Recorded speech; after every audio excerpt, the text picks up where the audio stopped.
The current affair cum general knowledge including the general awareness.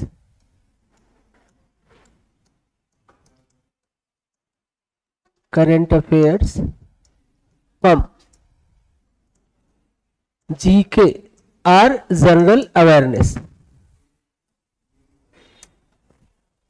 Most of us understand that what is the current affair and what is the difference between general knowledge and current affairs or GK।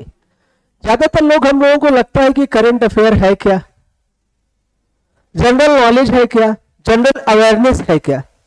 ये तीनों एक दूसरे से जुड़े हुए हैं, तीनों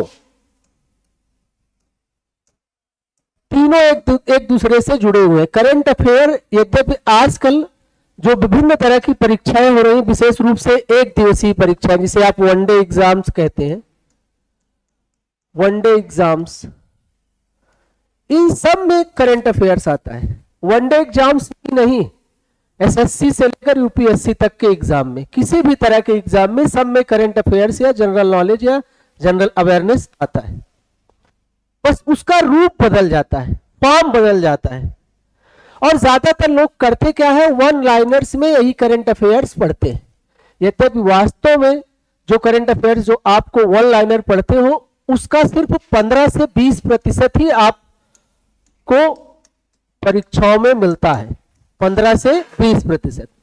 बाकी इसी करंट अफेयर का जो बेसिक फैक्ट्स है, जिसे आजकल आधुनिक युग में यूट्यूब पर पढ़ाने वाले लोग या जो टेक्नोलॉजी का यूज करते हैं, उसे इसी को स्टैटिक जीके बोलते हैं। यद्यपि यह स्टैटिक जीके है नहीं, है वो सामान्य ज्ञान ही। सामान्य ज्ञान एक विषय को नहीं लेकर चलता। जो प्रतियोगी परीक्षाओं में लगभग 18 विषय है, कितने विषय हैं, 18 सब्जेक्ट्स है, उससे संबंध होता है सामान्य ज्ञान का। अब हर एक दिवसीय परीक्षाओं में सामान्य ज्ञान आता है। कोई ऐसी एक दिवसीय परीक्षा नहीं है जहां सामान्य ज्ञान या सामान्य जागरूकता ना आए, अवश्य आता है। लेकिन करते क्या हम लोग हैं, जितने भी लोग हैं पूरे देश के, विशेष रूप से नॉर्थ इंडिया में जहां हिंदी भाषी छात्र रहते हैं, बस उन्हें लगता है कि हम वन लाइनर पढ़ लें और इससे हमारा काम हो जाएगा। आपने एक फिल्म देखा होगा, बाप नंबरी बेटा 100 नंबरी, देखा है कि नहीं? कादर खान उसमें रहता है, फिल्म है, देखा है, जरूर देखा होगा। तो आप करते क्या है, अब तक जो हमने पिछले 2 लेक्चर सभी लाइव चला भी है वीडियो हमारा, इसके पहले हम लोग जब ऑफलाइन पूरी तरह से एकदम ट्रेडिशनल मोड में पढ़ते थे, तब बहुत विस्तार पूर्वक हमने जनरल नॉलेज या करंट अफेयर्स लिया है, करंट अफेयर्स के ही माध्यम से। लेकिन उसमें लक्ष्य यह किया गया है कि कोई भी परीक्षा, आप हर एक दिवसीय परीक्षा देते हैं, हर तरह की एक दिवसीय परीक्षा में आप बैठते हैं। इस क्लास में फोकस तो उत्तर प्रदेश पुलिस एसआई या एएसआई का है, साथ में पुलिस का भी है, लेकिन अन्य परीक्षाएं भी स्वतः कवरेज हो जा रही हैं। क्योंकि हम अंग्रेजी में कहावत हमने सुना है, डेवलप हुई है कि syllabus is the same but level is the difference. पाठ्यक्रम सबका वही है, ग्रुप डी से ग्रुप ए तक, लेकिन स्तर अलग अलग है। इस करंट अफेयर की क्लास में आपको सामान्य ज्ञान भी मिलता है, जनरल नॉलेज और जनरल अवेयरनेस। यद्यपि है सामान्य ज्ञान, मुख्य जो है सामान्य ज्ञान है, और करंट अफेयर्स के नाम पर ही आप सामान्य ज्ञान पढ़ते हो। अब करंट अफेयर्स को बच्चा क्या करता है कि हम करंट अफेयर बस वन लाइनर में एक कोई पत्रिका पढ़े साल भर की और हमारा काम हो जाए। हमने जो अभी फिल्म का एक कहानी बताया कि बाप नंबरी बेटा 100 नंबरी, तो हमारे जो एक्सपर्ट हैं, जो कमेटी कमीशन या एजेंसी जो परीक्षाएं हमारी लेती हैं एक दिवसीय या जो ट्रेडिशनल मोड में गजेटेड ऑफिसर्स की परीक्षा, जैसे पीसीएस की हो गई, सिविल सर्विसेज एग्जामिनेशन हुआ, जिसे लोकप्रियता से आईएएस का एग्जामिनेशन कहते हैं, उसमें करते क्या है, सबको पता है कि रटेंगे कहां से। विशेष रूप से एक दिवसीय परीक्षाओं में जो रटी हुई चीज है वो पढ़ा भी रहे हैं एक्सपर्ट, मैगजीन्स में लिखी भी जा रही हैं। कहने का मतलब, आपको फिल्म में क्या बोला, उसने बोला कि मेरी घड़ी चुरा के दिखाओ, कहा ठीक है हम चुरा लेते हैं। फिल्म में कादर खान यही तो बोलते हैं ना कि मेरी घड़ी चुरा के दिखाओ, मुझे एग्जैक्ट याद नहीं है। और वो जो लड़का होता है वो घड़ी ना चुरा के कुछ और चुरा लेता है।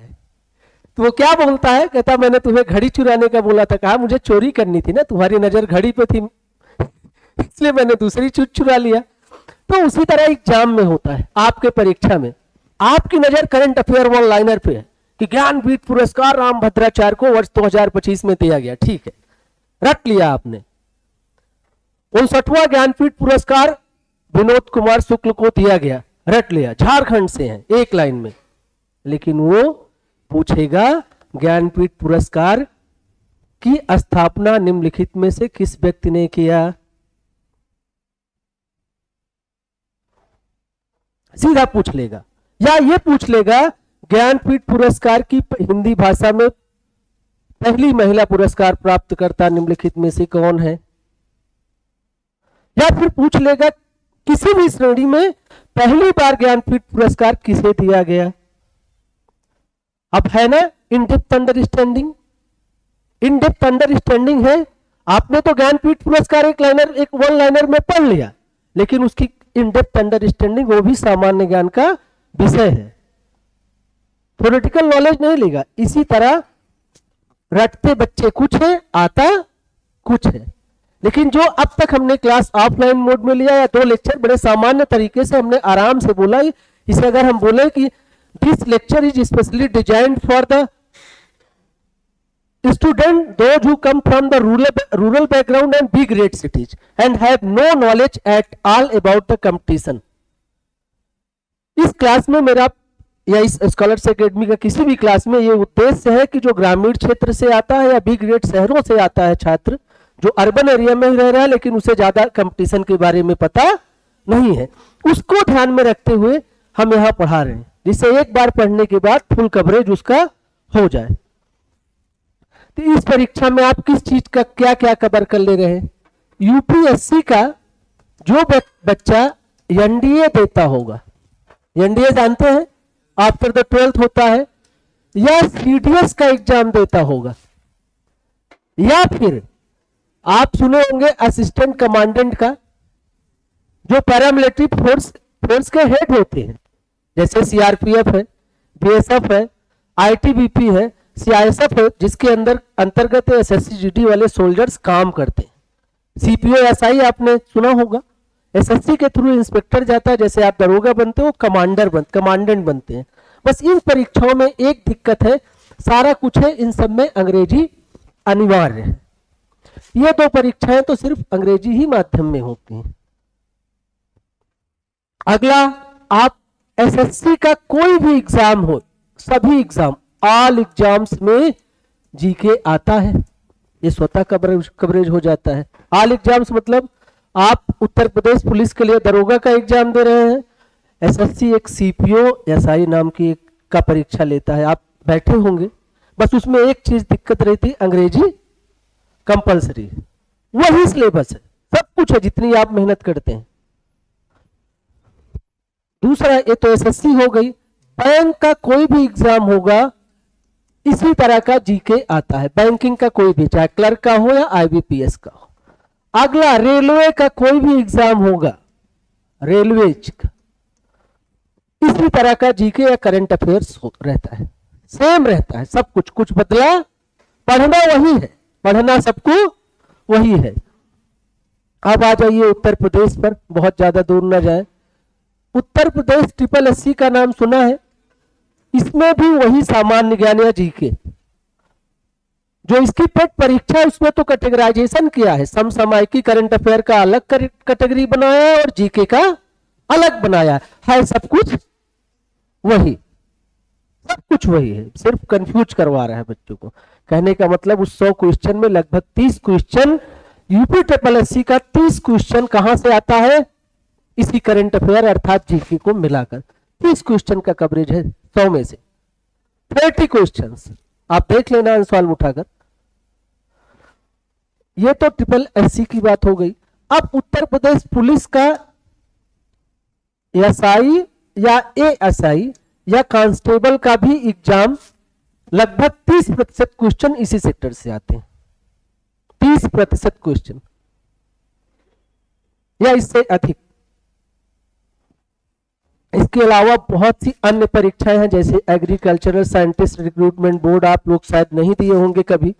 ICAR करवाता है, ये टेक्निकल एग्जाम्स है, इसमें भी जनरल नॉलेज आता है, नाम देता है जनरल नॉलेज लेकिन रहता है करंट अफेयर ही, और करंट अफेयर का बेसिक्स चीजें रहती हैं। इस तरह की ऐसे बहुत और भी परीक्षाएं हैं, जैसे इसरो का भी एग्जाम आता है। आपको पता है इसरो में भी वैकेंसी निकलती है, क्लर्क की, DRDO में निकलती है। लेकिन इन सब में डियर कैंडिडेट्स इतना बस मान के चलिए कि उत्तर प्रदेश जैसे राज्य में यदि आप रह रहे हैं तो यहां आप अंग्रेजी से बच सकते हैं, लेकिन भारत सरकार का अर्थात केंद्र सरकार की कोई भी परीक्षा देंगे तो उसमें अंग्रेजी आपको अनिवार्य। और हम नॉर्थ इंडिया के जो रूरल बैकग्राउंड से विशेष रूप से बच्चे हैं, हम अंग्रेजी से भागते हैं। अफसोस तो तब होता है जब जो बच्चा या बच्ची या कोई भी छात्र या छात्राएं जो प्रतियोगी परीक्षाओं में सम्मिलित होना चाहते हैं, वो जिन्होंने अंग्रेजी माध्यम में अपनी शिक्षा ली है, ICSE से या CBSE से या किसी अन्य अंग्रेजी माध्यम के बोर्ड से, वो भी इस अंग्रेजी से भागने लगते हैं। क्यों? क्योंकि उस तरह का टेक्निकल लेवल या तकनीकी बिंदुओं को ध्यान में रखते हुए अंग्रेजी कभी पढ़ाई नहीं गई, और पढ़ते हैं तो बोरिंग हो जाता है, नींद आती है। अर्थात आप कोई भी अन्य विषय जब पढ़ते हैं जिसमें आपका दिलचस्पी नहीं होती, इंटरेस्ट नहीं होता, तो आपको नींद तो आते हैं होता। तो उसमें भी मैं ये सलाह दूंगा इस चैनल के स्कॉलर्स एकेडमी के माध्यम से कि अगर आप कंपटीशन में बैठ रहे हैं, एक इंस्पेक्टर या उससे ऊपर, ये तो दरोगा का बैच है, नौकरी लेना चाहते हैं तो थोड़ा बहुत अंग्रेजी विषय पर भी ध्यान देना प्रारंभ कर दें, जिससे इससे क्या होगा, आपका स्कोप बढ़ जाएगा। जैसे बैंकिंग का एग्जाम है, करंट अफेयर पूरा आता है, और अब तक जो धर्मेंद्र सर ने पढ़ाया है बैंकिंग का एक भी क्वेश्चन गारंटी लेते हैं नहीं जाएगा। और बैंकिंग का ही नहीं, करंट अफेयर, जनरल नॉलेज या CDS का या असिस्टेंट कमांडेंट का या रेलवे का या SSC का, पुलिस का, किसी भी परीक्षा का एक भी प्रश्न यदि बाहर चला जाए इस पैकेज से तो आप बताना, क्योंकि इन डेप्थ अंडरस्टैंडिंग लेते हैं हम, बहुत ज्यादा विश्लेषणात्मक अध्ययन नहीं कर किया, हमने फैक्चुअल ही लिया है। और फैक्चुअल में जितना कवर करता है अब तक विभिन्न परीक्षाओं का हमने PYQ देखा है, प्रीवियस ईयर क्वेश्चंस जो परीक्षा है उसे ध्यान में रखते हुए हमने पढ़ाया। क्योंकि आप अगर PYQ देखेंगे, अब उसने अपना तरीका बदल दिया है करंट अफेयर, लेकिन उसके बेस फॉर्म में चला जा रहा है, सारा कुछ बेसिक्स है। अर्थात करंट अफेयर कितना आता है, सिर्फ 30%। क्या है? Current affairs. और इसी का जो जनरल नॉलेज है, सामान्य ज्ञान है, लगभग 70%।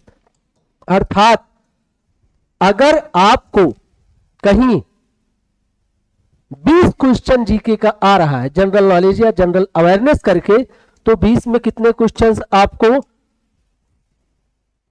करंट अफेयर से मिलेंगे? 15। बाकी सब क्या होगा? जीके रहेगा। 15 क्वेश्चन इसी करंट अफेयर से लिंक है, अर्थात पूरे का पूरा।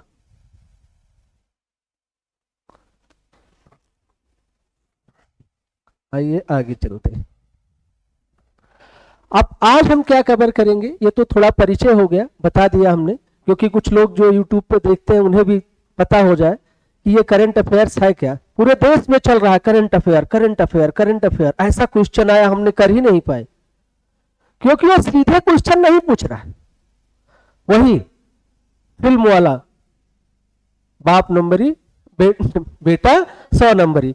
उसने कहा, चैलेंज दिया उसे कि मेरी घड़ी चुराओ, उसने चैलेंज दिया मेरी घड़ी चुराओ, उसने पर्स मार दिया। कहने का मतलब आपका ध्यान तो इधर है, जिस पर आपका ध्यान है वो नहीं पूछेगा। इन डेप्थ अंडरस्टैंडिंग जिसकी है वही चीज पूछिएगा। आज आपके लिए हम एक अंतरराष्ट्रीय स्तर पर संस्था ले आए, FATF।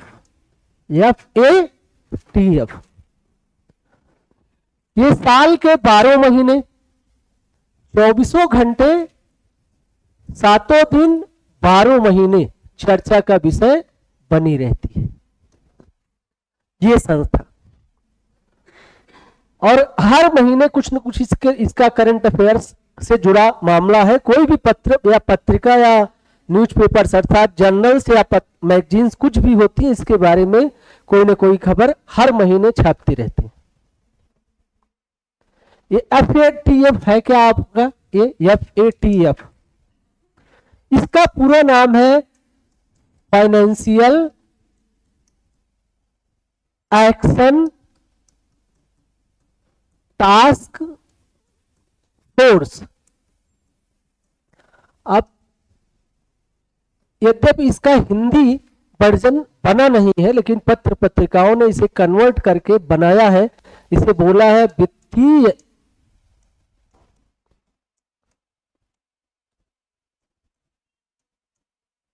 कार्रवाई दल, अपने शब्दों में लिख लेना, लेकिन आप इसे FATF के नाम से जानते। ये है क्या? इसके बारे में जानने से पहले हम ये जाने कि ये चर्चा में क्यों आया। ये एक अंतरराष्ट्रीय संस्था है। सामान्य तरीके से, हम बहुत टेक्निकल तरीके से नहीं इसे समझेंगे। अंतरराष्ट्रीय स्तर की संस्था है जो ग्रुप 7 द्वारा, G7 द्वारा स्थापित की गई थी। किसके द्वारा एस्टेब्लिश की गई थी इसे? इसकी स्थापना ग्रुप 7, G7 एक समूह है, आप जानते होंगे इसके बारे में। इसके द्वारा इसकी स्थापना हुई थी FATF की। इसका मुख्य उद्देश्य था कि जो भी अंतरराष्ट्रीय स्तर पर फाइनेंशियल फ्रॉड हो रहे हैं, दो चीजों पर था इंटरनेशनल लेवल पर, दो कार्य इसके थे प्रमुख रूप से। अंतरराष्ट्रीय स्तर पर, किस स्तर पर? इंटरनेशनल लेवल पर। जो फाइनेंशियल फ्रॉड है, अर्थात वित्तीय धोखाधड़ी, जिसे बोलते हैं वित्तीय धोखाधड़ी,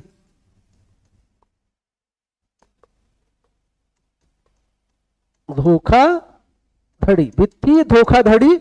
और दूसरा है टेरर फाइनेंसिंग।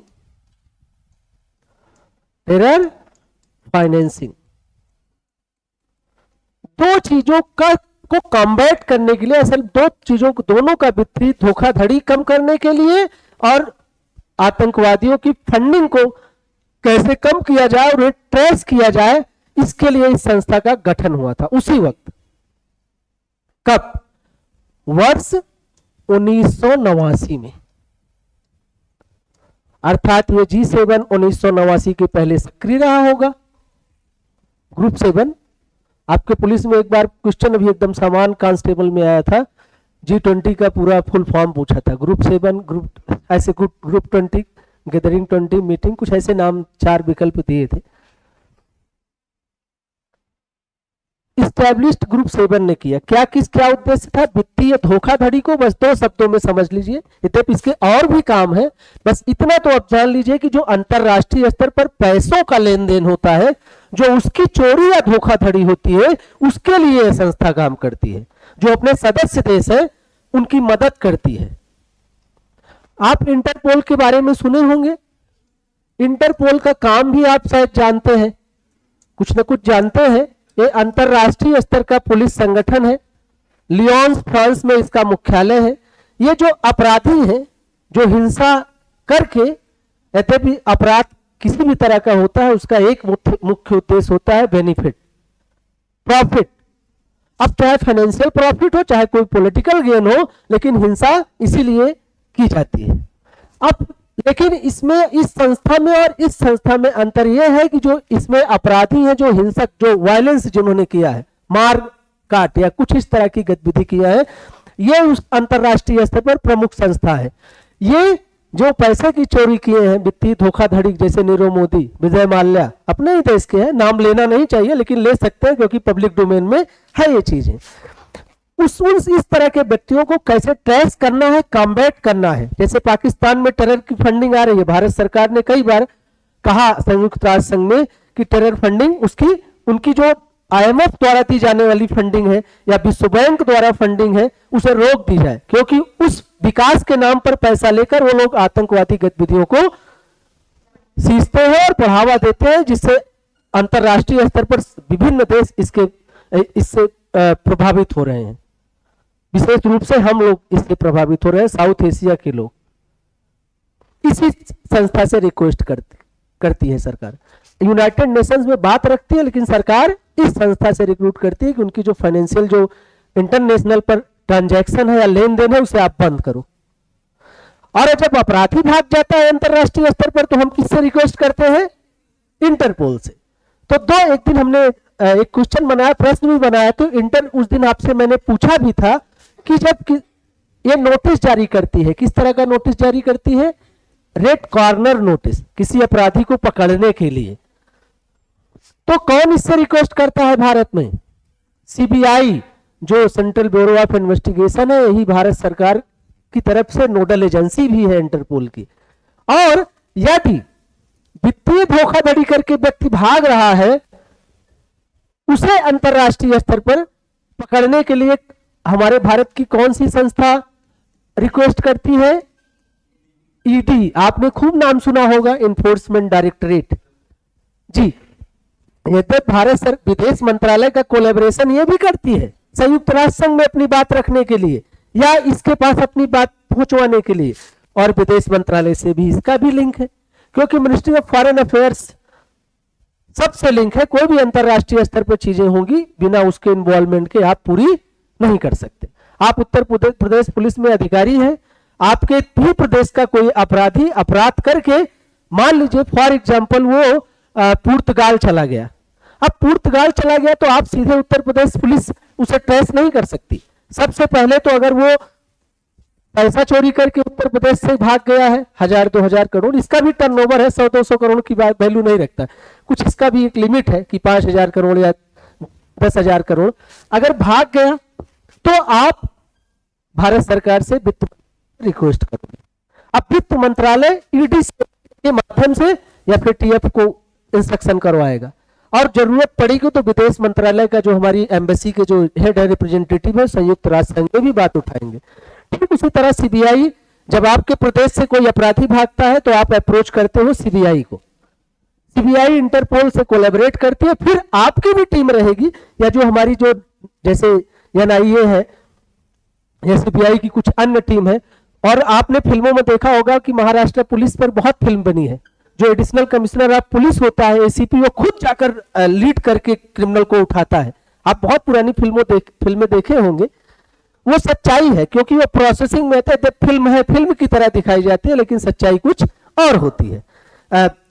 एक जो लीगल प्रोसेसिंग होती है, जो विधिक प्रक्रिया होती है, उसे अपनाते हुए करते हैं। तो आप ऐसे करोगे, जैसे आप अपराधी भागा तो ईडी के माध्यम से आप एफएटीएफ को अप्रोच करोगे, ये भी अपराधी है लेकिन इसने मार काट किया है, कुछ हिंसात्मक गतिविधि की है, तो इंटरपोल को अप्रोच करोगे। यही है। अब ये चर्चा में क्यों आया, ये तो थोड़ा सा हम ज्यादा चले गए उधर। अभी चर्चा में ये आया है कि जो भारत की इन्फोर्समेंट डायरेक्टरेट है, इसमें काफी समय से, जैसे संयुक्त राष्ट्र संघ में सुधार की बात हो रही है, उसी तरह एफएटीएफ की जो पॉलिसी है उस वक्त की ग्रुप 7 अपने लिहाज से बनाए थे। भारत सरकार ने कहा कि एक नया फ्रेमवर्क बनाइए जिससे जो इलिसिट एसेट्स हैं, मतलब जो अवैध परिसंपत्तियां हैं अपराधियों को या अपराधियों को धर पकड़ने के लिए कुछ नए तरीके का नया प्रावधान लाया जाए। तो अभी इन्होंने एक हफ्ते पहले एफएटीएफ ने, फाइनेंशियल एक्शन टास्क फोर्स ने एक फ्रेमवर्क जारी किया है, उसका नाम दिया है, जो जिसके वजह से ये अभी चर्चा का विषय बना हुआ है, उसका नाम दिया है एसेट्स, हिंदी भी बोलने की मैं बोलने का प्रयास करूंगा, assets recovery framework. Assets recovery framework एक गाइडलाइंस है, एक समझिए एक कानून है कि कैसे अब भागे हुए अपराधी की जो एसेट्स है, जो परिसंपत्तियां हैं, उसे कैसे हम कन्फिस्केट करें, जब्त करें कैसे, उसमें उस लिहाज से। और ईडी के इंस्ट्रक्शन, भारत का जो प्रवर्तन निदेशालय है, इन्फोर्समेंट डायरेक्टरेट, इसकी बहुत बड़ी भूमिका है। सारी चार्ट आउट या गाइडलाइंस इनके हिसाब से, अर्थात 50% से अधिक बातें भारत सरकार की इसमें मान ली गई हैं कि हाँ आपका आइडिया सही है, अंतरराष्ट्रीय स्तर पर हम इस पॉलिसी को अपनाकर लागू करने का प्रयास करते हैं। और ये पॉलिसी चार्ट आउट हो गई है, इसे कहते हैं परिसंपत्तियां रिकवरी का जो हिंदी होगी परिसंपत्तियां रिकवरी ढांचा, एसेट्स रिकवरी फ्रेमवर्क। अब इस पे ये तो इसका करंट अफेयर है, लेकिन इस पर जो हमें जानना होगा या फिर टीएफ के बारे में थोड़ा सा समझ ले कि है क्या ये रिपोर्ट। ये एक हिसाब से एक जैसे आपका एक रिपोर्ट होता है, गाइडलाइंस होती है, दिशा निर्देश है। ये दिशा निर्देश है, एक गाइडलाइंस है जारी हुई है। अब कितने पेज की है, क्या है कि कैसे हमें पकड़ना है वित्तीय धोखाधड़ी वाले अपराधियों को, ये जान गए। अब थोड़ा सा एफएटीएफ के बारे में इसका बेसिक्स जान लीजिए। एफएटीएफ है क्या, आपने देख लिया, वित्तीय कार्रवाई दल इसे कहते हैं। अंतरराष्ट्रीय स्तर पर इसे फाइनेंशियल एक्शन टास्क फोर्स कहते हैं, फाइनेंशियल एक्शन टास्क फोर्स। अब सीधे तौर पर आपको यह प्रश्न नहीं पूछेगा कि हाल ही में एफएटीएफ ने क्या लॉन्च किया, तो सबको पता है कि एक एसेट्स रिकवरी का एक फ्रेमवर्क रिलीज किया है, जारी किया है, सबको पता हो गया। किस एजेंसी का सर्वाधिक महत्व रहा, चलो ये भी रट लिया, भारत सरकार के। एक लाइन में लिखा रहेगा ऑनलाइन ने, प्रवर्तन निदेशालय की मुख्य बातों को एफएटीएफ ने अपनाया और एक फ्रेमवर्क, एसेट्स रिकवरी का फ्रेमवर्क जारी किया। बस इतने से काम नहीं चलेगा। अब एफएटीएफ महत्वपूर्ण संस्था है, इसके बारे में जानना चाहिए। फाइनेंशियल एक्शन टास्क फोर्स, वित्तीय कार्य बल। अब हिंदी तो इतना आप लिख लेंगे। इसे पहली बार बाय द ग्रुप G7 अर्थात G7 समूह द्वारा, ग्रुप 7 जो 7 विकसित देशों का समूह था, अभी इसका भी हम जिक्र करेंगे कि है क्या ये। पुनः वर्ष 1989 में इसकी स्थापना हुई। कब हुई स्टैब्लिश, स्थापना कब हुई, वर्ष 1989 में एफएटीएफ की स्थापना हुई। तो अर्थात अब एक बात तो तय है कि ग्रुप 7 1989 के पहले सक्रिय रहा होगा, क्योंकि इसका भी कई बार ग्रुप 7 के बारे में सीधे प्रश्न आया कि ग्रुप 7 निम्नलिखित में से किस वर्ष स्थापित हुआ, या ग्रुप 7 के कौन निम्नलिखित में से कौन कौन सदस्य नहीं है। 4 ही विकल्प दे सकता है आपका एग्जाम, 4 में से एक नहीं रहता और 3 रहते हैं। लेकिन अब जब ग्रुप 7 के सभी देशों का नाम पता हो तभी तो आप हिट कर पाओगे। इसका मुख्यालय कहां है, अक्सर आप जानते हो ना कि मुख्यालय पूछता है कि एफएटीएफ का मुख्यालय कहां है, अर्थात हेडक्वार्टर कहां है, अक्सर पूछता है। इसका मुख्यालय पेरिस और पेरिस फ्रांस में है, पेरिस फ्रांस में है, फ्रांस देश में एफएटीएफ का। और इसे अब ग्रुप 7 ने इसे जब स्थापित किया था तो प्रारंभ में इसके सिर्फ 7 सदस्य थे। कितने सदस्य थे, वो 7 विकसित देशों के जो सदस्य देश थे उन्होंने बनाया था कि जो हमारे देश से कोई बिजनेसमैन या कोई एंटरप्रेन्योर या कोई पॉलिटिशियन या कोई ब्यूरोक्रेट्स या कोई अन्य प्रकार का व्यक्ति, चाहे वो साहित्यकार ही क्यों ना हो, कोई एकेडमिशियन ही क्यों ना हो, अगर वित्तीय धोखाधड़ी करके हमारे देश से भागता है तो हम इस संस्था के माध्यम से उसे पकड़ने का या उसके खिलाफ अपराध प्रक्रिया चलाने का काम करेंगे। सामान्य शब्दों में मैं बोल रहा हूं, टेक्निकल बोलूंगा तो अभी थोड़ा सा कुछ और बात हो जाएगी, बहुत लोगों को नहीं समझ आएगी। 2 चीजें अब इसका कंफर्म हो गया। मुख्यालय किसने स्थापित किया था, ग्रुप G7 ने। किस वर्ष स्थापित किया था, कहने का मतलब अब एफएटीएफ से आपको किसी भी तरह का प्रश्न आएगा, इससे ज्यादा वनडे एग्जाम्स में नहीं बनेगा, जो इसके पहले जाना और बाद में जाना। अब आप कैंडिडेट्स यहीं पर ग्रुप 7 जान लीजिए है क्या ये।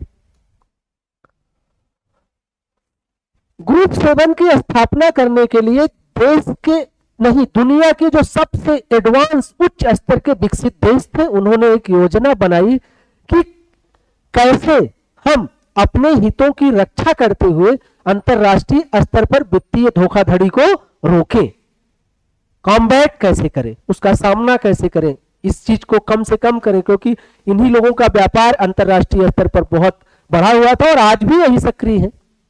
इनकी जनसंख्या बहुत कम है, इनकी एरिया बहुत कम है। इसमें ग्रुप 7 को वास्तव में इसका आइडिया तो 1973 में आया, लेकिन अधिकृत तौर पर ऑफिशियली ये वर्ष 1975 में बना। कब बना? ऑफिशियली ये वर्ष 1975 में समूह कार्यरत हो गया। आइडियाज तो 1973 में है, लेकिन 1975 में। अब इसे बहुत ज्यादा रटना नहीं है आपको, क्योंकि अभी तक मुझे ईयर नहीं मिला। जो भी प्रश्न मुझे मिला है प्रीवियस ईयर क्वेश्चन में, बस ये पूछा है which one of the following is not the member of the group 7। बस यही मिला है कि ग्रुप 7 में का निम्नलिखित में से कौन सा सदस्य नहीं है। तो आपको सभी सदस्य देशों का नाम जानना चाहिए। सदस्य देश इसके कितने हैं? थोड़ा एक गलती हो रही, हिंदी और इंग्लिश दोनों लिख रहा हूं, धीरे धीरे आदत आ जाएगी। इतना तो समझ ही जा रहे होंगे ना, हेडक्वार्टर वगैरह। सदस्य देश, सदस्य देश कितने, कौन कौन से थे आप जानते हो? यूएसए तो हमेशा रहता है, संयुक्त राज्य America, United states of America. इसे आप अपने शब्दों में लिख लेना, संयुक्त राज्य अमेरिका, जिसे अमेरिका के नाम से जानते हैं। दूसरा यूके, ये यूनाइटेड किंगडम, जिसे ग्रेट ब्रिटेन भी कहते हैं। आपको पता है यूनाइटेड किंगडम 6 देशों से मिलकर बना था। ग्रेट ब्रिटेन जिसे कहते थे, जिसका दुनिया के 130 देशों से ज्यादा, 130 से ज्यादा देशों पर कब्जा था एक वक्त। Scotland, Ireland, South Wales, England, इस तरह के 6 देशों को मिलाकर ये यूनाइटेड किंगडम बनाया गया था, जिसे ग्रेट ब्रिटेन भी कहते हैं। इसी को कंफ्यूज नहीं होना है। ये अमेरिकन देश है, अमेरिकन कॉन्टिनेंट पर है, नॉर्थ अमेरिका पर है, और ये यूरोपियन कॉन्टिनेंट पर है। अगला यूरोप का जो देश जुड़ा था वो जर्मनी, हिंदी में लिख लेना अपने शब्दों में, जर्मनी। दूसरा जो देश जुड़ा था इससे ग्रुप 7 से उसी वक्त था फ्रांस। अगला जो देश था, आप चाहे नीचे की तरफ रफ में नोटबुक में लिखेंगे तो आपको याद करने में आसानी होगी, या साइड में ही लिख लेना, बाद में फेयर करके कहीं आप सही से बना, क्योंकि डबल काम 2 बार किया करो, रफ में एक बार, फेयर में, या फेयर में फिर से उसे रीस्क्रिप्टिंग। तो इससे आपको एक चीज मैं बता रहा हूं कि जीके जीएस दुनिया में कोई रट नहीं सकता। आपको पता है आईएएस का एग्जाम या पीसीएस का सारा मतलब 99% किस पे डिपेंड है? इसे जीके पे। किस पे डिपेंड है? जिसे जीएस नाम दिया जाता है। मतलब जीएस नाम देकर थोड़ा सा वो अपना दायरा बढ़ा लेते हैं। अभी जीएस कट का होता तो अभी 2 पेजेज में इसकी हम रूल्स वगैरह लिखवाते, इसके ऑब्जेक्टिव्स लिखवाते, 4 पेज बन जाता। अब बहुत बच्चों को लगता है कि हमें कितना पढ़ना है। आपको फैक्चुअल नॉलेज लेना है। क्या लेना है? तथ्यात्मक। और कमीशन, आप जब पीसीएस या सिविल सर्विसेज का देते हो तो उसमें विषय परक सब्जेक्टिव नॉलेज लेना होता। Structural, on the basis of fact you can create the story. उसी तथ्य के आधार पर आपको कहानी बनाना है, और कहानी कहानी की तरह नहीं, झूठी कहानी। कहानी लगे कि ये कहानी है, कहने का मतलब 4 पेज का इस कम से कम स्टोरी आपको होती है। टीचर्स आता, पढ़ाता और आपको इस 2 पेज में दे देता। आजकल यूट्यूबर्स यही कर रहे हैं, इतना ज्यादा पढ़ा देते हैं, उन्हें पता ही नहीं किस एग्जाम में क्या आएगा। लेकिन जितना इसमें कवरेज है, अगर इससे बाहर एफएटीएफ को आपको कहीं क्वेश्चन मिले, वनडे एग्जाम्स में, रेलवे में, बैंक में, एसएससी में, पुलिस में, नॉर्थ इंडिया के किसी भी राज्य की परीक्षा में, वनडे एग्जाम में, ध्यान रहे, जो ऑब्जेक्टिव टाइप होता है, आईएएस का नहीं बात कर रहा हूं, अगर मिले तो मुझे ले आना, इससे अगर बाहर चला जाए तो। अगला कौन सा देश है? इटली। कितने देश हो गए? 5। एक कैंडिडेट से एक और देश था बेचारा, जापान, एशिया का इकलौता देश, एशिया से।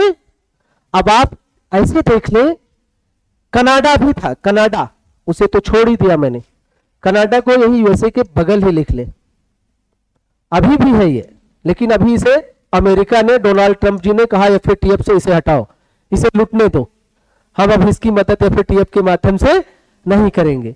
वर्ष 2023 में एक और अगला देश था रसिया।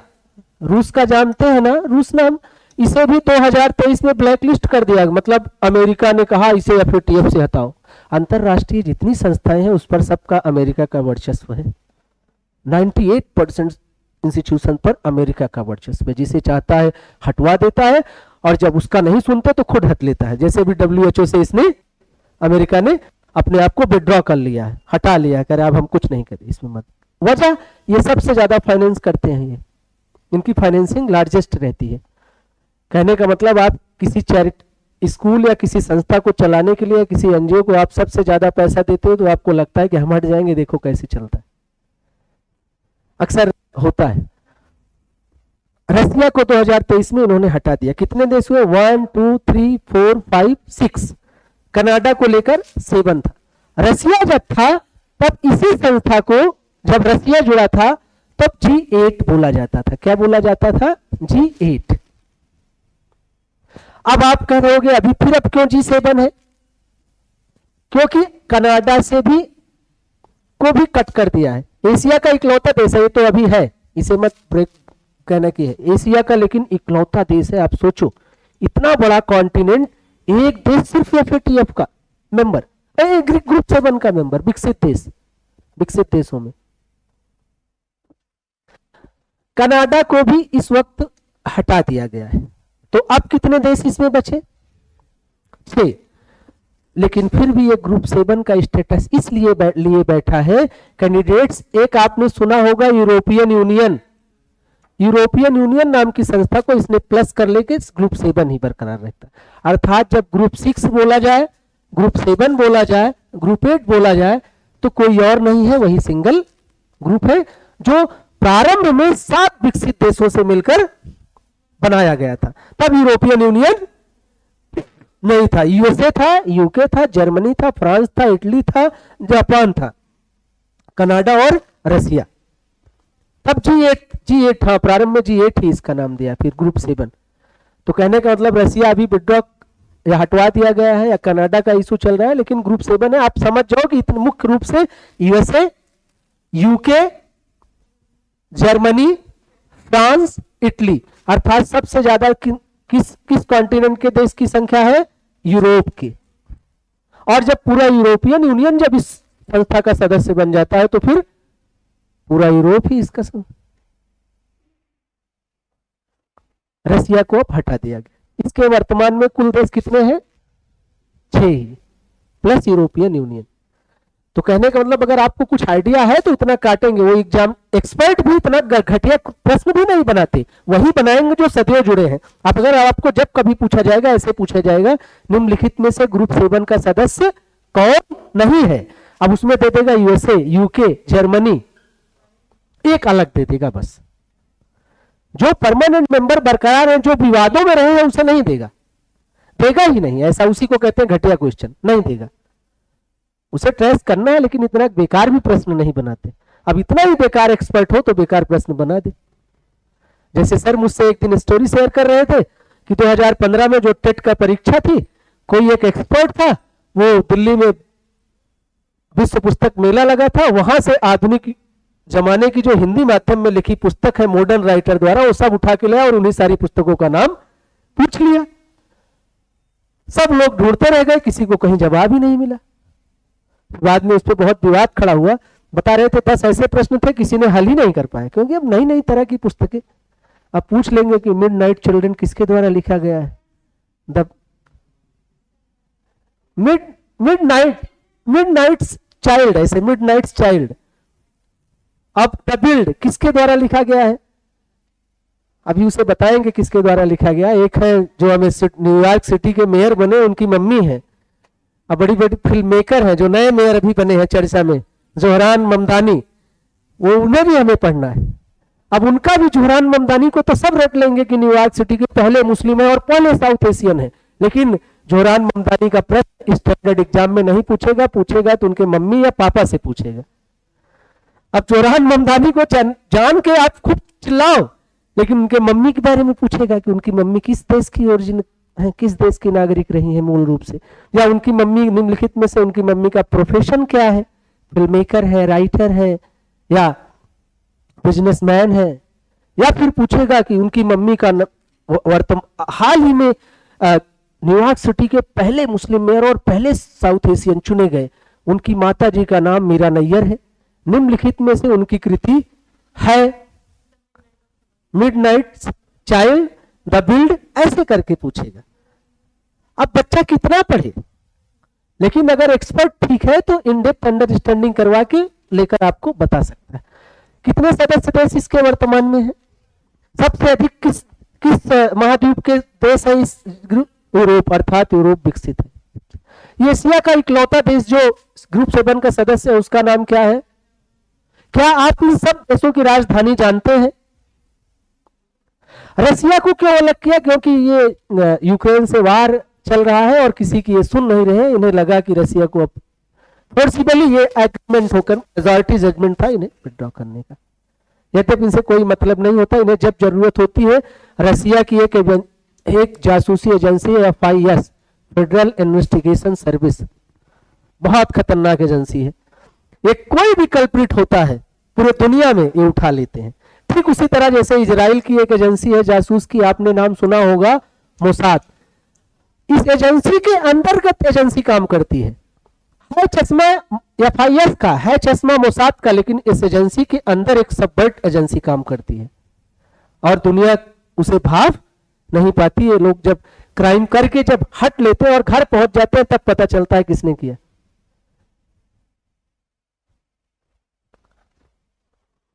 FATF में कितने सदस्य हैं? उसका सदस्य देश नहीं लिखे। FATF में कुल 40 सदस्य हैं, वहां लिख लेना कितने। फाइनेंशियल एक्शन टास्क फोर्स में, जिसमें भारत भी है सदस्य। यद्यपि ये फाउंडिंग मेंबर तो नहीं था G7 का, लेकिन अब 40 सदस्य है, भारत भी सदस्य है FATF का। पाकिस्तान नहीं है।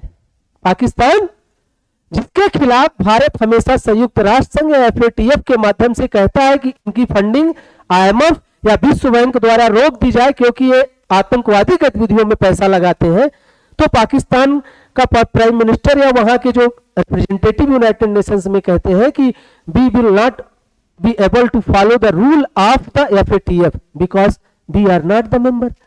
वो कहते हैं कि हम उसके सदस्य ही नहीं तो हम उनकी बात क्यों माने। सीधा बहाना। अब भारत सरकार ऑफिशियल तरीके से चलता है कि भाई किसी न किसी के माध्यम से इन्हें दबाव लगाया जाए, वैसे तो रोक सकते नहीं, सदस्य नहीं है। लेकिन फिर भी FATF की जितना बन पड़ती है, जो विभिन्न तरह के NGOज है, जो जनरल जेट नेपाल में अभी जो प्रदर्शन हुआ, फंडिंग NGOज के ही माध्यम से वो इलीगल मनी ही है जो FATF की निगरानी से मिस हो जाती है, और पैसा आएगा तभी तो आप आंदोलन करोगे, ऐसे आंदोलन भी नहीं होता। अगला, ये तो आपने अंतरराष्ट्रीय स्तर पर 2 संस्थाओं, अब इनके बारे में जब बेसिक्स कभी आए तो आप कर लेंगे और रट जाइएगा इसे। मैं थोड़ा सा एडवांस बातें इसलिए बोला कि अगर आप 4 फैक्ट भी रट गए तो बहुत आपको काम आएगा at the time of examination. परीक्षा के समय आपको स्वतः वो बातें इंगित हो जाएंगी कि नहीं ये नहीं ये है।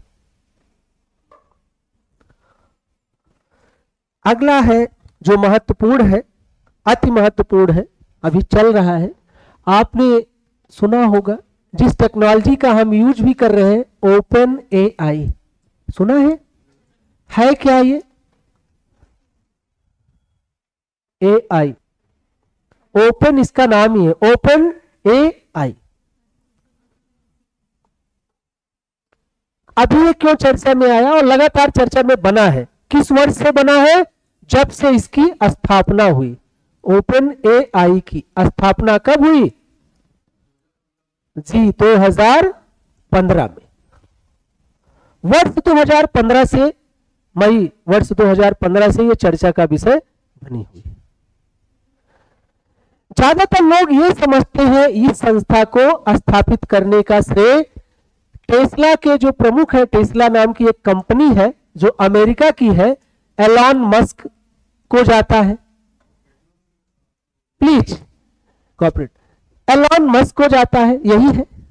लेकिन एलॉन मस्क के साथ 10 अन्य भी लोग थे जो दुनिया के शीर्ष उद्यमी थे। यूनिवर्सिटी या कॉलेज ड्रॉप आउट्स थे, लेकिन टेक्नोलॉजिकल माइंड उनका था। ठीक उसी तरह जैसे भारत में एक राज्य का नाम है झारखंड, झारखंड में एक जिला है जामताड़ा। ये जितनी फाइनेंशियल फ्रॉड की कॉल आती है आपको, नमस्कार मैं सीबीआई इंस्पेक्टर आदित्य सिंह बोल रहा हूं, तुमने क्या गंदा काम फैला रखा है, और इतने पे डर जाते हैं और आपका कुछ मैसेज चैट्स या कुछ आपकी फोटोज भेज देते थे, उसके बाद डिजिटल अरेस्ट की तरफ बढ़ना शुरू हो जाते। अगर आपने डर गए तो डिजिटल अरेस्ट। अरोड़ा डॉक्टर से मैंने इससे ज्यादा, जो ये Sanjay Gandhi post graduate institute of medical science है लखनऊ में, अरोड़ा डॉक्टर नाम, जब उन्हें 1,30,00,000 उनका लूटा गया, तब मैं भी बहुत इसके बारे में जानता नहीं था। अपने यहाँ एक ही जनपद, वहां तीसरी पास या 5वीं फेल बच्चा या 10वीं फेल लड़की, उनके हर तीसरे घर का धंधा ये फाइनेंशियल फ्रॉड करना। मतलब ओपन एआई से बेहतर ज्ञान उनके पास है। अब हम लोग डरते हैं। एलोन मस्क के साथ 10 अन्य लोग थे। वो अपने क्षेत्र में शीर्षतम, तकनीक के क्षेत्र में शीर्षतम उपलब्धियों को प्राप्त कर चुके थे कि किसी न किसी संस्थाओं में उनके साथ मिलकर बनाए। शायद एलोन मस्क का ज्यादा पैसा लगा होगा। यद्यपि इन्हें अभी फिलहाल बोर्ड ऑफ गवर्निंग से ये विड्रॉ कर लिए हैं अपने आप को। कहने का मतलब कुल 11 लोगों ने मिलकर, जो सीड्स है, यंग लोग थे, अंडर 40, अंडर 30, एक तो अंडर 20 थी, कुछ गर्ल्स है अफ्रीकन का। सोचो आप कितना पैसा आ गया होगा। वर्तमान में जो इसके सीईओ है सैम अल्टमैन नाम है, अपने शब्दों में लिख लेना। इसके जो सीईओ है, मुख्य कार्यकारी अधिकारी अर्थात अध्यक्ष भी कह सकते हैं उसे, सैम अल्टमैन है। सैम अल्टमैन बैंकिंग एग्जाम में बहुत बार इन्हें पूछा जा चुका, जो ऑनलाइन एग्जाम दे रहे होंगे बहुत बार। ओपन एआई के बारे में लगातार प्रश्न बन रहे हैं, लेकिन हमें सामान्य ज्ञान की ही तरह इसे जानना है।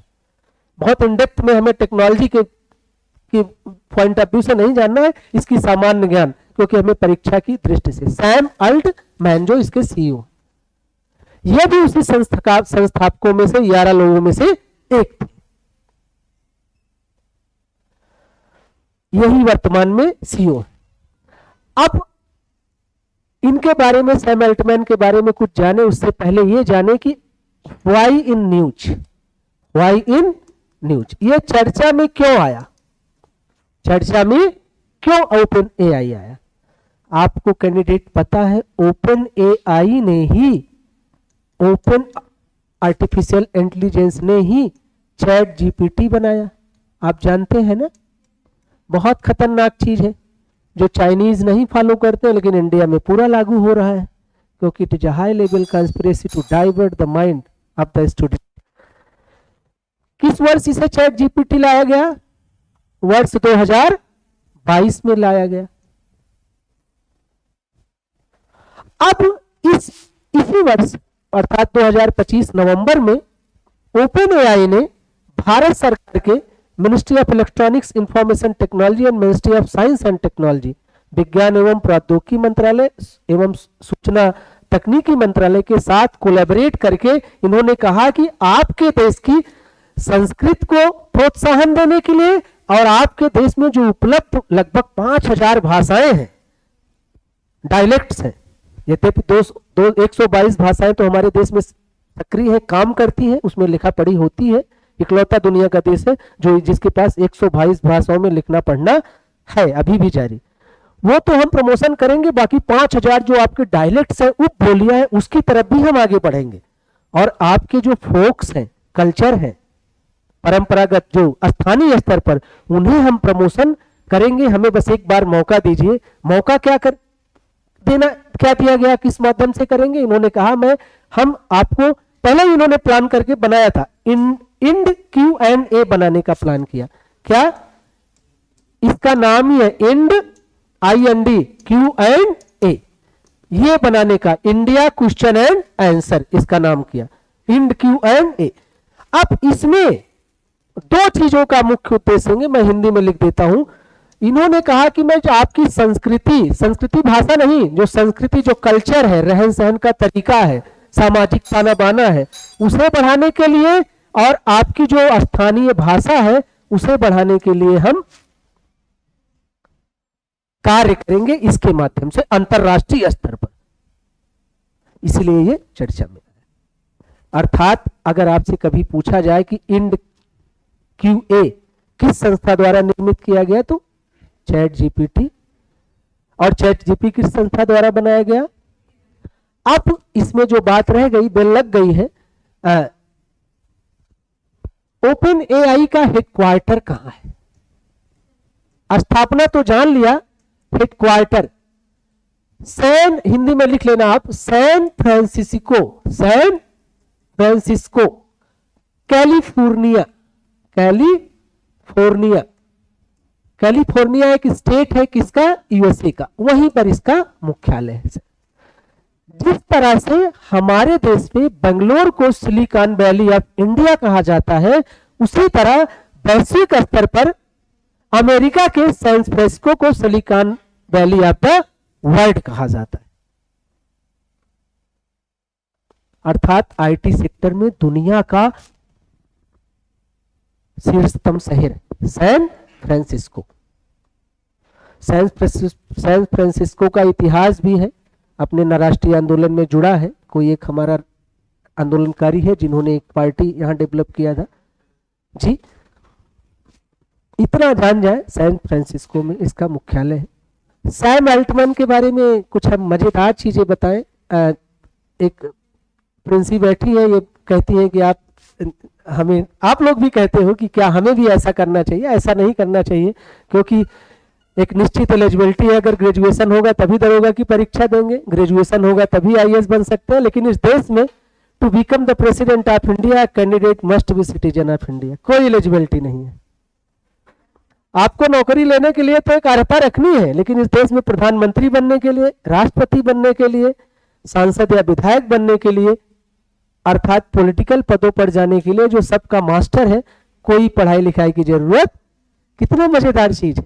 तो मतलब पढ़ना ठीक है, लेकिन नहीं पढ़ोगे फिर भी अपने जीवन में बड़ी उपलब्धियां हासिल कर सकते हो आप। तो अमेरिका में लेकिन ऐसा नहीं है। वहां अगर आप पढ़ोगे लिखोगे नहीं तो उत्तम करो, और अगर पढ़े लिखे हो तो आप राष्ट्रपति बनो या वहां के लीडर्स बनो। वहां उलट है। सैम अल्टमैन, अभी मैंने कल यूनिवर्सिटी का चर्चा किया था, स्टैनफोर्ड यूनिवर्सिटी है अमेरिका की, बहुत मशहूर यूनिवर्सिटी है, कई बार ये नंबर 1 पर रही। स्टैनफोर्ड विश्वविद्यालय फेमस यूनिवर्सिटी है, यहीं से ये ड्रॉप आउट्स है। क्या है? ड्रॉप आउट्स है। कहने का मतलब आप बड़ी लोगों से मिल लीजिए। अब एक बार मोदी जी से अगर मिलकर आप एक हफ्ते टहल लिए, तब तो आप प्रदेश स्तर पर बड़ा नेता बन ही जाएंगे। तो ये इससे ये सीख नहीं है कि इन्होंने ड्रॉप आउट किया, ये सीख है कि हमें कुछ अच्छा